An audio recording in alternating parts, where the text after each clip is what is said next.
प्रिप्यत जो कभी यूक्रेन का एक फलता फूलता सोवियत शहर था, अब एक सुनसान वीरान जगह बन चुका है जिसे मुर्दा शहर का खौफनाक लक़ब दिया गया है। यह शहर 1970 में चेर्नोबिल न्यूक्लियर पावर प्लांट के कारकुनों के लिए आबाद किया गया था। प्रिप्यत एक जदीद शहर था जहां school, hospital, park, shopping centre और तफरीही मकामात मौजूद थे और अपनी उरूज की हालत में यहाँ तकरीबन 49,000 लोग रहते थे। ये शहर सोवियत सनती तरक्की की अलामत था और न्यूक्लियर प्लांट के मुलाजमीन और इनके ख़ानदान के लिए बनाया गया था। लेकिन 26 अप्रैल 1986 को सब कुछ बदल गया जब चेर्नोबिल के रिएक्टर नंबर 4 में धमाका हुआ। ये जोहरी हादसा इतना शदीद था कि इससे फ़िज़ा में जहरीला रेडियो एक्टिव मादा फैल गया जो सिर्फ प्रिप्यत को ही नहीं बल्कि पूरे यूरोप के वसी इलाकों को मुतासर कर गया। धमाके में फ़ौरन 2 कारकुन जहां बहक हो गए और कई फायर फाइटर और रेस्क्यू अहलकारों को मुहलिक रेडिएशन लगा जिससे वो शदीद जख्मी हो गए। हादसे के 36 घंटों के अंदर प्रिप्यत के तमाम बाशिंदों को वहां से निकाल लिया गया क्योंकि रेडिएशन की मकदार इतनी ज़्यादा थी कि इंसानों के लिए वहाँ रहना मुमकिन न रहा। लोगों को अपने घर और सामान छोड़कर जाना पड़ा, ये सोच कर कि जल्द ही वापस आ सकेंगे, मगर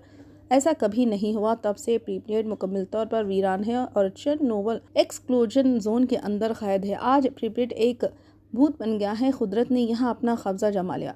दरख्त, बेलें और जंगली जानवर खंडरात के दरमियान फल फूल रहे। मशहूर फ्रिस हिल जो हादसे के चंद दिन बाद खिलता था अब भी साकित है और शहर के अचानक छोड़ दिए जाने की याद दिलाता है। कुछ जंगली जानों यहाँ से के भेड़े, हिरन और परिंदे यहाँ वापस आ गए, लेकिन रेडिएशन की वजह से कुछ जानवरों में जीनियाती तब्दीलियां भी देखी गई है।